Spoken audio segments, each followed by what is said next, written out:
성경복 찻집의 1타 강사, 대구대교구 사목연구소 소장이신 박영욱 미카엘 신부님 나와주셨습니다. 어서 오세요. 예, 안녕하세요. 안녕하세요. 신부님 늘 공부하고 연구하시느라 스트레스도 많으실 텐데 오늘 좀 이렇게 시원하게 불러보고 싶은 이름 없으세요? 제가 사람 이름을 그렇게 불러본 적이 없는 것 같아요. 할머니 스님들하고 살면 그분들은 깜짝 놀랄 때마다 막 예수 마리아 그러시던데 우와. 저는 그런 상황 되면 어이씨 여기 나오네. 예.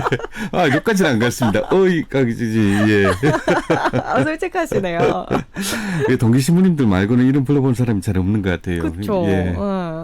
딱히 부르고 싶은 이름 없으세요? 예, 그 예수 마리아를 또 할 수도 없고, 예, 그렇게 넘어가지요. 알겠습니다. 욕만 안 하시면 됩니다. 예.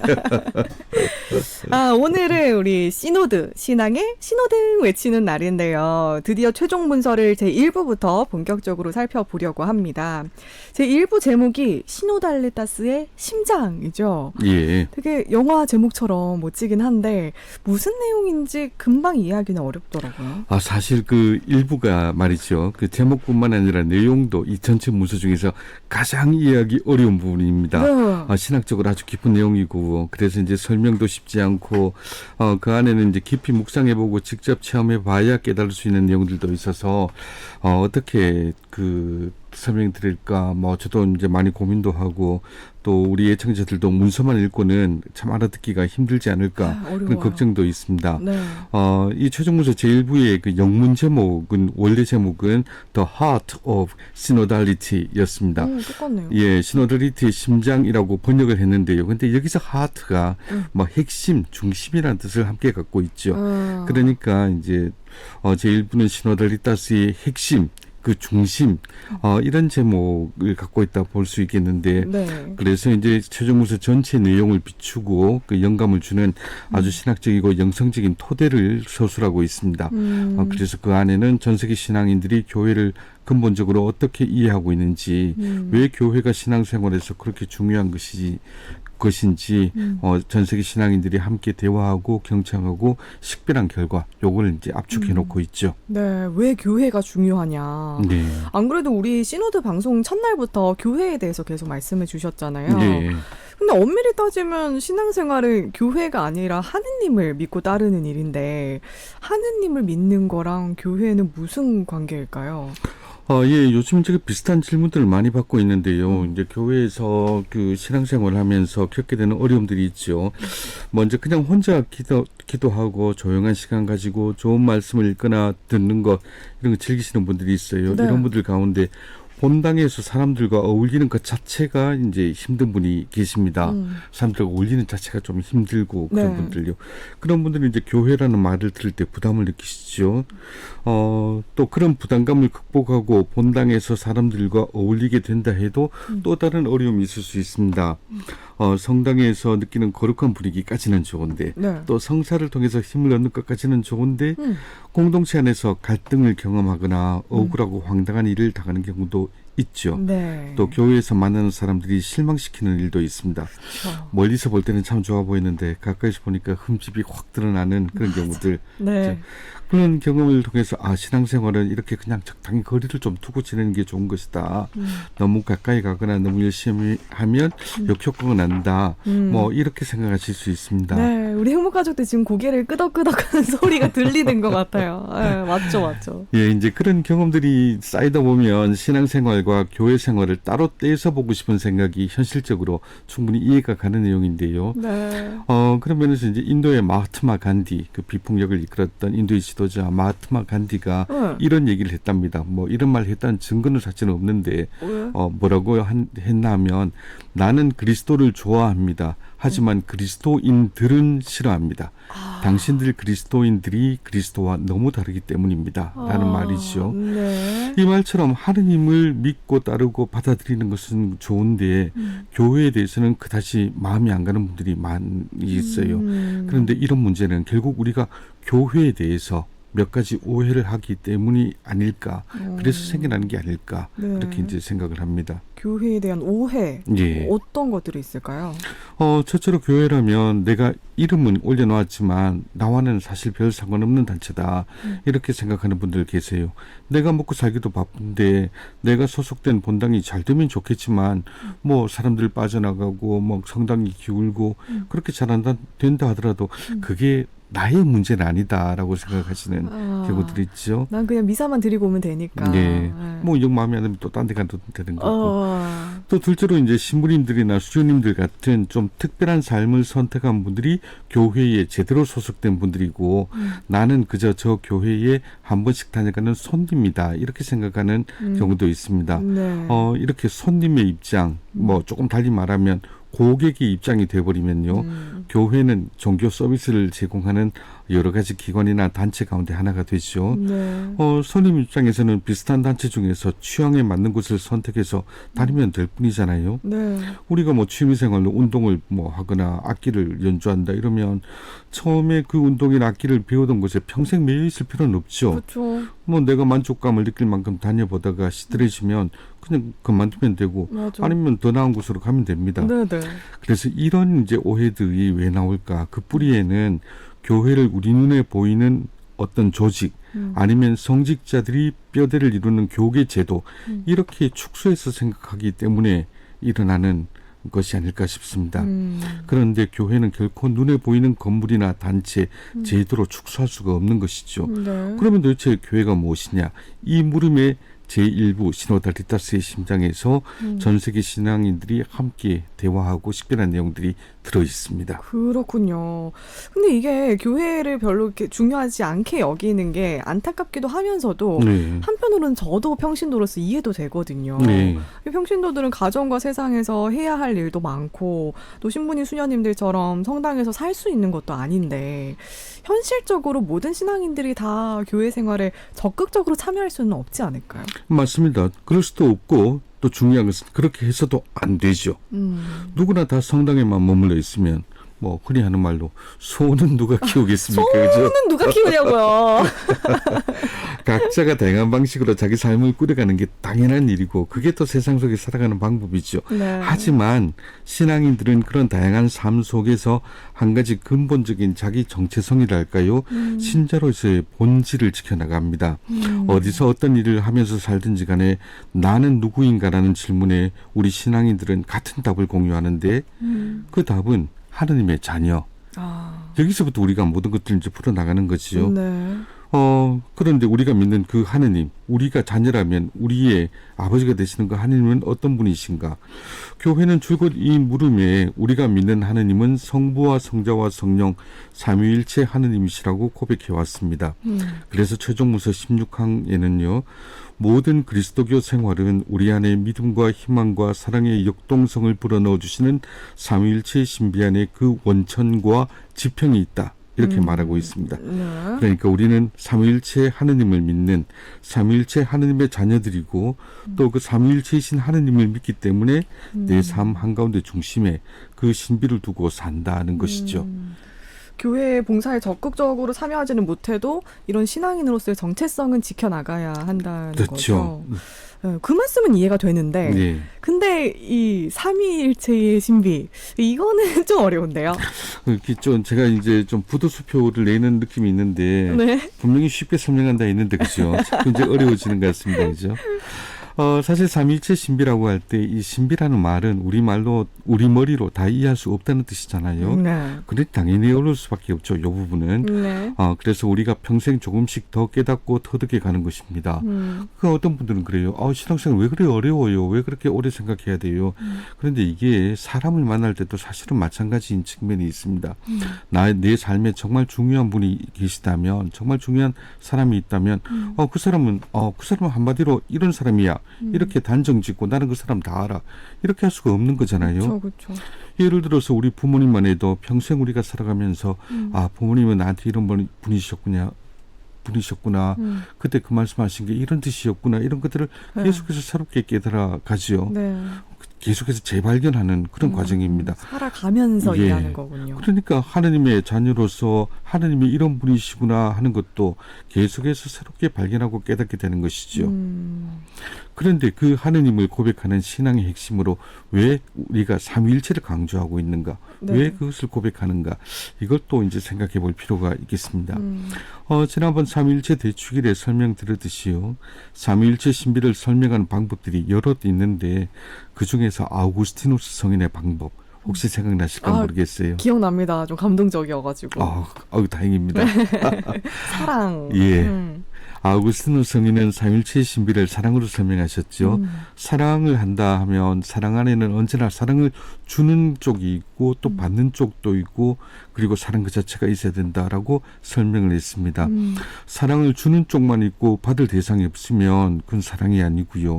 받고 싶기는 한데 아무도 주질 않으면 거기도 사랑이 있을 수 없고 또 사람과 사람 사이에 사랑 말고도 주고받는 것이 많으니까 정말 사랑하는 관계라면 무엇보다도 사랑이 이 둘을 연결하는 끈이어야 된다. 이런 그 비유를 들어주셨죠. 네.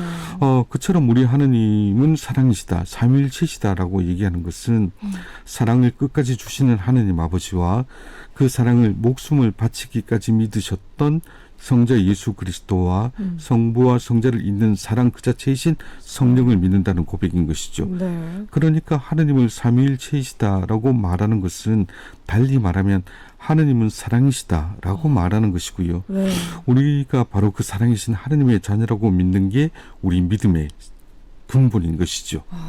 사랑이신 하느님의 자녀다. 예. 네. 그러니까 이제 사랑 관계 이걸 알아야 되는데 그럼 이 하느님에 대한 믿음이 어떻게 교회와 연결되느냐? 네. 여기 이제 질문이었잖아요. 맞아요. 노래 한 곡 듣고 뜸들이고 이제 말씀드리도록 하겠습니다. 좋습니다. 노래 들으시면서 우리 사랑으로 설명하는 그 삼위일체에 대해서 머릿속으로 얼른 정리하고 오시길 바랄게요. 커넥션스 콰이어가 부릅니다. How Wonderful the Three in One. 사랑하는 분, 사랑받는 분, 그리고 사랑, 우리의 희망의 시작이요, 길이요, 끝이시다. 브라이언 렌 작곡이고요. How Wonderful Three in One, Connections Choir 노래였습니다. 하느님이 사랑이시라는 걸 믿고 또 우리가 그런 하느님의 자녀라고 믿는 것이 우리 신앙의 근본이다라고 하셨는데요. 참 따뜻하고 아름다운 말이지만 그게 교회랑 어떤 관련이 있는 걸까요? 예, 우리가 삼위일체 하느님, 달리 표현하면 하느님은 사랑이시다라는 믿음을 묵상해 보면 사랑이 결코 혼자 할 수 있는 일이 아니라는 것을 알 수 있죠. 네. 그러니까 관계가 없는 곳에 사랑도 없는 것입니다. 그죠? 네. 우리가 하느님의 자녀라는 것을 믿는다면 그것도 사랑이신 하느님의 자녀라는 것을 믿는다면 당연히 나 혼자 사는 것이 아니라 관계 안에서 살아가는 것을 받아들여야 되는 것이죠. 그래서 최종무서 16항에서 어떻게 이야기를 하는가 하면요. 교회 헌장의 한 구절을 인용해서 이렇게 얘기를 합니다. 하느님께서는 사람들을 서로 아무런 연결도 없이 개별적으로 거룩하게 하시거나 구원하시려 하지 않으시고 오직 사람들이 백성을 이루어 진리 안에서 당신을 알고 당신을 거룩히 섬기도록 하셨다. 백성을 이뤄서. 예. 그러니까 성부, 성자, 성령께서 각각 다르시지만 하나로 일치하신 것처럼 우리 인간들도 여러 사람들 안에서 또 여러 관계들 안에서 각각 다르지만 사랑으로 일치하도록 불리웠다는 것. 이게 이제 우리 그리스도교 신앙이죠. 네. 그리고 이제 그리스도 예수께서 하셨던 것처럼 아버지 하느님의 사랑을 믿고 성령께서 이끄시는 대로 이 사랑을 베푸는 삶을 살게 되면 우리는 결국 하느님 안에서 완전하고 영원한 친교를 누린다. 이게 또 그리스도교 신앙이 가르치는 인간의 궁극적인 운명이 되겠습니다. 네. 이렇게 이제 사랑의 관계를 사는 것이 인간의 궁극적인 운명이고 신앙의 핵심이라면 이런 삶을 어떻게 혼자 살 수 있겠습니까? 그러니까 우리는 서로 아무 연결도 없이 혼자서 거룩하게 되거나 구원되는 것이 아니라고 단언할 수 있죠. 네. 그래서 이 연결된 사람들을 일컬어서 하느님의 백성이라 부릅니다. 하느님의 백성은 또 세상의 삼일체 하느님의 일치를 드러내 보여준다는 점에서 일치의 성사. 성사가 그런 거잖아요. 요거 하나를 보면 하느님의 다른 면을 알 수 있게 되는 것처럼 네. 우리가 자체가 일치를 보여주는 성사다. 그리고 이 일치의 성사를 어떻게 부르는가 하면 교회라고 부릅니다. 그러니까 이제 하느님 신앙과 이 교회 삶은 따로 떼어낼 수가 없는 거죠. 네, 그러니까 교회는 삼위일체 하느님의 사랑과 관계를 세상에 보여주는 하느님의 백성이 교회인 거고요. 그렇죠. 그렇죠. 네. 하느님의 백성. 그 문제는 이제 그걸 어떻게 살아가느냐인 것 같은데요. 예. 그래서 이제 최종문서 15항을 보면 성부와 성자와 성령의 이름으로 받는 세례에서 하느님 백성이 흘러나온다. 이 정체성은 성덕을 향한 부름으로 그리고 구원의 선물을 받아들이도록 모든 민족들을 초대하는 선교를 위한 파견으로 실현된다. 이렇게 말합니다. 말이 좀 딱딱한데요. 사실 뭐 그렇게 딱딱한 내용이 아닙니다.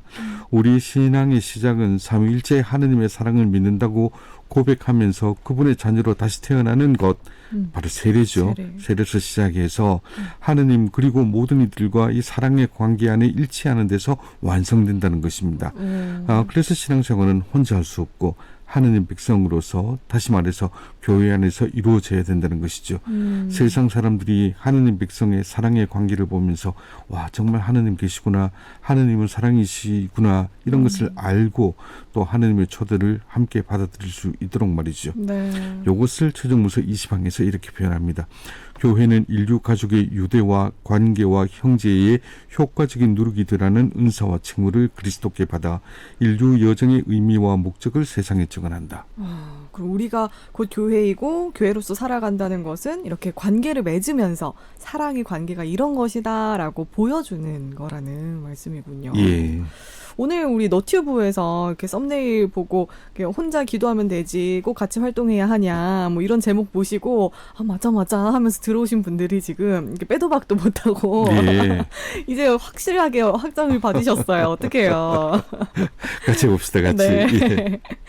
근데 앞에서 신부님께서도 말씀해 주셨듯이 현실은 아름답기만 하지 않잖아요. 예. 이런 사랑의 관계를 보여줘야 하는데 교회 안에서 이뤄지는 인간관계가 교회 밖과 별로 다른 게 없더라. 오히려 더하더라. 이런 경험을 하고 교회를 떠난 분들도 많잖아요. 누구나 좋은 관계를 갈망하지만 인간은 아직 완성되지 않은 존재라서 그 관계의 어려움들이 언제나 있습니다. 그래서 이제 최종문서 14항에 이렇게 얘기를 하고 있어요. 복음서들은 마스카 신앙을 받아들이고 그 증인이 되기 위해서는 자기 내면의 공허함, 두려움과 의심과 죄의 어두움을 인정해야 한다. 신자들이라고 해서 이런 인간적인 약점과 어두움에서 완전히 자유롭진 않기 때문에요. 당연히 하느님 백성 그 사이에서도 관계의 어려움이 있게 마련이죠. 그런데 14항에 이어서 이렇게 얘기를 합니다. 그러나 어둠 속에서도 용기를 내어 밖으로 나가 찾아 나서는 사람들은 실제로 누군가 자신을 이름으로 부르며 찾고 있음을, 자신의 용서받고 형제 자매들과 함께 파견되었음을 깨닫게 된다. 우리가 교회로서 살아가는 게 그래요. 물론 우리가 이제 어두운 면들 누구나 갖고 있고 자기의 부족함 또 알고 있고 죄의 어두움도 보게 되고 하는데 그런 데서 이제 상처를 받았다. 나는 이렇게 부족하다 하고 혼자 숨어 들어가면 그러면 답이 안 나오잖아요. 네. 바로 그럴 때 이제 힘을 내서 나갈 수 있는 것이 이제 신앙인의 모습이라는 것이죠. 각자가 가진 부족함과 어두움이 부딪혀서 관계의 불협화음을 만들 때도 있지만 거기에 멈추지 않고 나아가는 사람, 혼자만의 세계로 숨어드는 대신에 하느님 백성으로 하느님의 사랑받는 자녀로서 살기를 끊임없이 새롭게 선택하게 되는 것. 이게 이제 하느님 백성의 모습이 아닌가 싶은데요. 네. 그런 맥락에서 최종문서가 이제 힘이 되는 얘기를 하고 있어요. 하느님의 백성, 교회 처음에 볼 수 있던 관계가 이런 관계였지 않느냐 하면서 이제 복음서에서 아름다운 장면 하나를 딱 떼서 소개를 해줍니다. 네. 그게 이제 이 제1부, 제일 앞부분에 인용된 요한복음 20장 1절에서 2절 요 성경 구절의 역할이죠. 네, 요한복음 20장 1절 2절 보니까 주간 첫날 이른 아침 아직도 어두울 때 마리아 막달레나가 무덤에 가서 보니 무덤을 막았던 돌이 치워져 있었다. 그래서 그 여자는 시몬 베드로와 예수님께서 사랑하신 다른 제자에게 달려가서 말하였다. 오늘 복음이잖아요. 예. 뭐야? 참 희한하죠. 어떻게 이렇게 딱 맞아 떨어지는지 모르겠어요. 아니 우리 매일 미사가 우리 방송에 맞추는 거예요 지금? 오늘 마리아 막달레나 축일이기도 하고요. 그러니까 신기하네요. 예. 아무튼 그러면 이 구절이 어떻게 하느님의 백성이 어떤 사람인지를 알려줄까요? 앞서 말씀드린 교회, 하느님 백성에 대한 오해들을 생각해 봅시다. 많은 분들이 교회를 눈에 보이는 건물이나 단체나 아니면 성직자들과 수도자들이 주인이 되고 신자들이 고객이 되는 종교 서비스쯤으로 생각을 하신다. 그런 말씀드렸잖아요. 네. 최종 문서, 그러니까 전 세계 신앙인들이 함께 경청하고 식별한 이 결과에서는 우리가 그런 오해를 벗어나자고 말을 하고 있는 겁니다. 그래서 이제 최종 문서는 부활하신 그리스도를 체험한 제자들의 그 관계 안에서 교회의 본 모습을 보고 있는 것이죠. 그런 면에서 강조된 인물이 오늘 주길의 주인공이기도 한 마리아 막달레나입니다. 네. 얼마 전에 우리가 6월 말에 그 성 베드로와 성 바오로 대축일을 지내면서 이 두 성인을 전통적으로 교회의 두 기둥이라 한다는 얘기 들었었잖아요. 네. 성 베드로는 교회 일치를 보여주는 일치의 상징, 리더이시고 성 바오로는 또 교회 밖으로 나가는 선교로 나가는 교회를 보여주는 상징이라고들 하죠. 네. 그런데 최종 문서는 여기서 한 발짝 더 나가서 마리아 막달레나를 사도들을 위한 사도라고 소개를 합니다. 그래서 조금 전에 읽으셨던 바로 그 구절 안에는 성 베드로와 또 예수님께서 사랑하신 다른 제자, 그러니까 요한, 또 마리아 막달레나 세 사람이 등장하는데요. 네. 이 세 사람이 각각 다른 역할을 하면서 서로가 서로를 필요로 하는 관계를 성경을 통해서 이제 보여줍니다. 네. 이렇게 각각 다르지만 우리가 뭐 많이들 생각하는 게 뭐 교회 그러면 근엄한 성직자들, 남자들 이렇게만 생각하는데 그거 아니라고요. 우리는 처음부터 남녀 할 것 없이 또는 그렇지. 교계제도와 이런 뭐 조직에 관계없이 모두가 서로를 필요로 하고 서로 도우면서 이렇게 지내왔다. 이게 하는 백성이다. 이렇게 얘기를 하는 것이죠. 네. 그래서 마리아 막달레나도 이렇게 강조가 된 거였군요. 예. 그렇게 서로 존중하고 좋은 역할을 해주면서 일치의 관계를 이루는 게 교회의 본 모습이다라고 알려주는 거죠. 예. 근데 이런 좋은 인간관계가 꼭 교회에만 있는 건 아니잖아요. 뭐 세상에서도 이런 훈훈한 관계를 찾을 수 있는 곳이 많지 않을까요? 맞습니다. 교회, 그러니까 하는 백성이 세상에 보여주는 이 관계라는 것은 단지 우리 사람들끼리만 잘 지낸다 하는 것이 아니라요. 근본적으로 하느님과 사람이 이런 관계구나 하는 걸 체험하고 알게 하는 것, 이게 되게 중요한 것이죠. 네. 그럼 그것을 가능하게 하는 우리 주위에 있는 그 무엇이 있는데 뭘까요? 무엇? 예, 글쎄요. 성사? 그렇죠. 성사들입니다.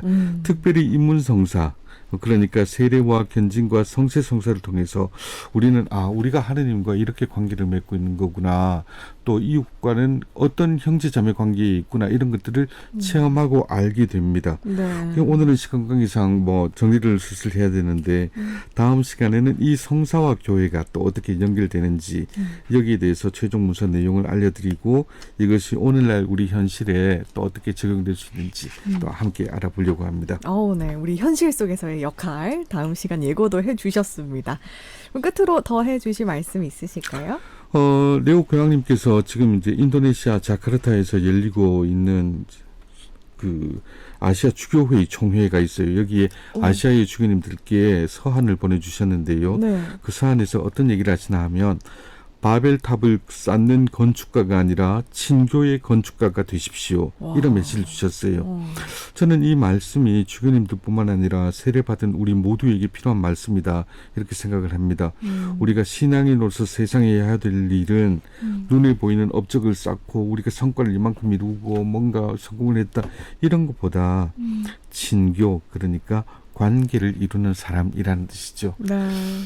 그런 면에서 우리 이제 예청자들께도 뭐 한 가지 부탁이랄까요? 제안을 드리자면 우리가 다음 주에는 이 일부의 뒷부분을 얘기를 하면서 관계에 대해서 얘기할 텐데 우리 빵톡이나 이런 뭐 게시판이나 이런 걸 통해서 이번 주말 전까지 내가 성당에서 느껴본 정말 아름다운 관계, 나에게 관계의 아름다움과 풍성함을 알려준 사람 누구였던가 이런 것들을 간단하게 적어주시면 네. 그중에 뭐 한 3분? 네? 3일째니까 우와. 제가 아이스크림 선물을 또 다음 주에 하도록 하겠습니다. 여러분 지금 숙제 겸 이벤트가 나왔습니다. 이 관계의 아름다움을 알려준 분이나 사연 보내주시면 되는 거죠. 네. 근데 이게 또 우리가 정말 힘들게 했던 사람 적어봐라 하면은 막 적을 수 있는데 그런 게 잘 안 떠오르겠네요. 일주일 동안 마음이 괴로워요. 그러니까 우리가 좋은 거 떠올립시다. 좋은 거. 맞습니다, 여러분. 문자 메시지 샵 0931번, CPBC 빵, 또 인별그램 DM, 또 홈페이지에 아네스 행복 찻집 참여하길 안에서도 다 받으니까요. 한 주 동안 많이 얘기해 주시고 아이스크림 받아가세요. 우리 지님 우와 하면서 하트 해주셨고요. 신교의 건축가 멋진 말씀입니다. 시모님께서 쉽게 설명해 주시니까 귀에 쏙쏙 잘 들어오네요 하시면서 일부러 듣고 참여하시려고 도로에 주차해 놓고 지금 듣습니다 하셨어요. 너무 좋습니다. 분발하겠습니다.